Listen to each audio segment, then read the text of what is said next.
Okay, this is part 3 video.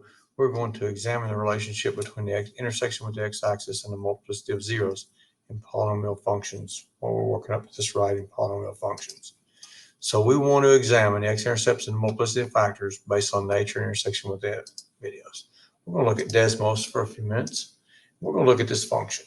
Now I've got this function is going to be a polynomial when I multiply all these factors together. It's going to be factored. It's x plus 1 times x minus 1 times x minus 4. And like we said before, each factor determines a unique zero, or each unique factor determines a unique zero of the polynomial.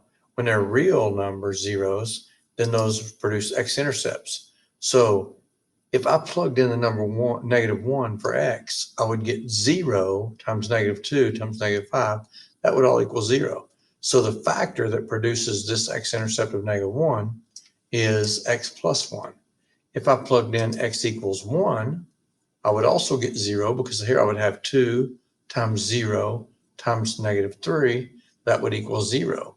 So the factor that produces this x-intercept positive 1 is x minus 1. Then if I plugged in 4, I would also get 0 because I would have 5 times 3 times 0. So the factor that produces this x-intercept of 4 is x minus 4. And now notice each of these factors appears exactly one time. And notice too that the graph of the function punches straight through the x-axis at x equals -1, x equals 1, and x equals 4. Everywhere there was a factor in this polynomial that appeared exactly one time. So let's change this -1 to another positive 1 so that the factor x plus 1 appears twice. Now, first thing you notice is now the only two places that intersect the x-axis are -1 and 4. Because if I plug in -1, I get 0 times 0 times -5, which makes 0. If I plug in 4, I get 5 times 5 times 0, which makes 0. But namely, what I want you to see is a change in behavior, the way the graph intersects the x-axis at -1, because the factor that produced it appeared twice. And it bounces off. Instead of driving straight through like an arrow, like we'd had when it was a factor one time, now it's a factor two times, it goes up and bounces off of the x-axis and turns back the other way. This x plus 1 times x plus 1 could also be written as x plus 1 squared. There again, the factor x plus 1 appears twice, but it produces the same graph. So when the factor appears twice, the intersection of the x-axis, it just bounces off and turns the other direction. Also want you to see what would happen if we made this equal to 4, the exponent. So the x plus 1 appears 4 times. Now it still bounces off. It only touches at x equals -1 there. If you go to the right just a little bit, it's less than negative. It's less than 0, but it looks kind of flat. But it still behaves similar when the number of times that factor appeared was 4. Let's look at it when it appears 6. And again, still, it looks like it flattens out, but it's really only touching at -1. So again, it's bouncing off of the x-axis. This is what happens when the factor that produces this 0 appears an even number of times. It bounces off the x-axis. When the factor appears one time, like it did with x minus 4, the intersection with the x-axis just drives straight through like an arrow getting shot through that x-axis. So this is what it looks like. The intersection looks like when the factor appears one time. This is what the factor looks like when it appears an even number of times.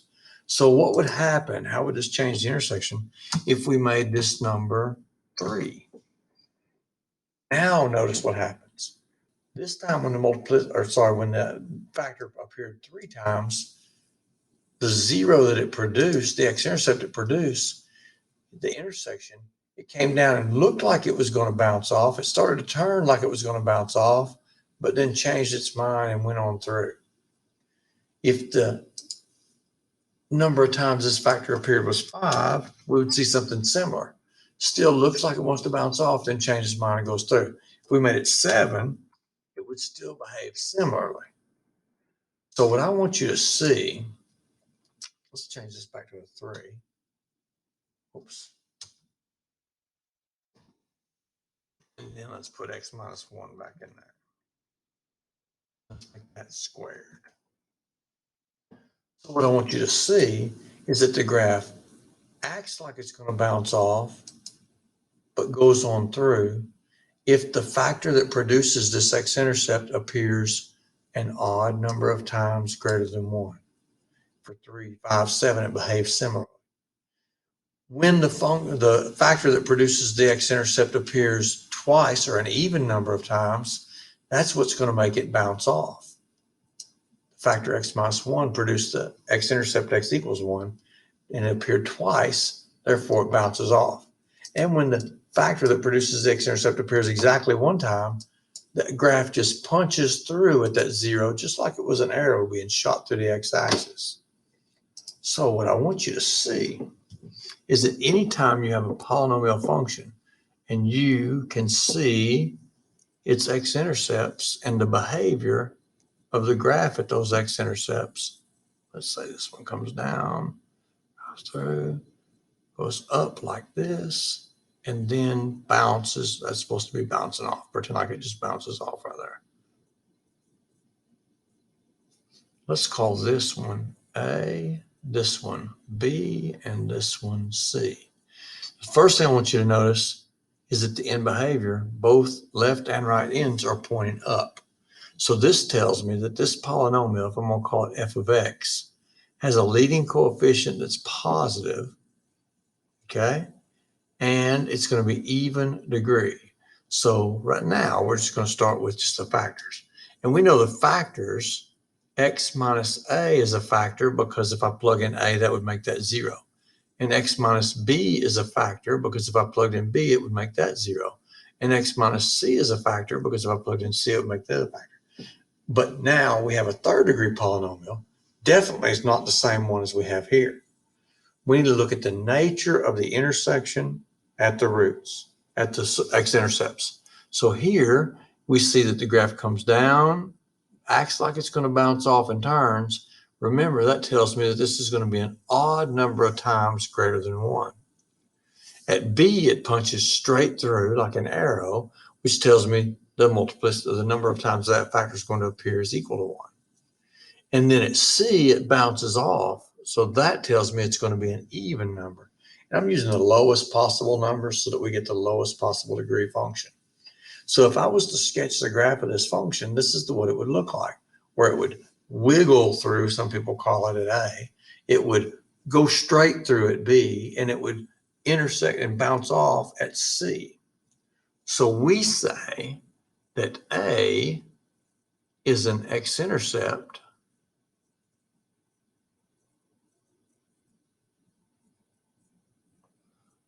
now, because the factor that produces A as an x-intercept appears 3 times, we say with multiplicity,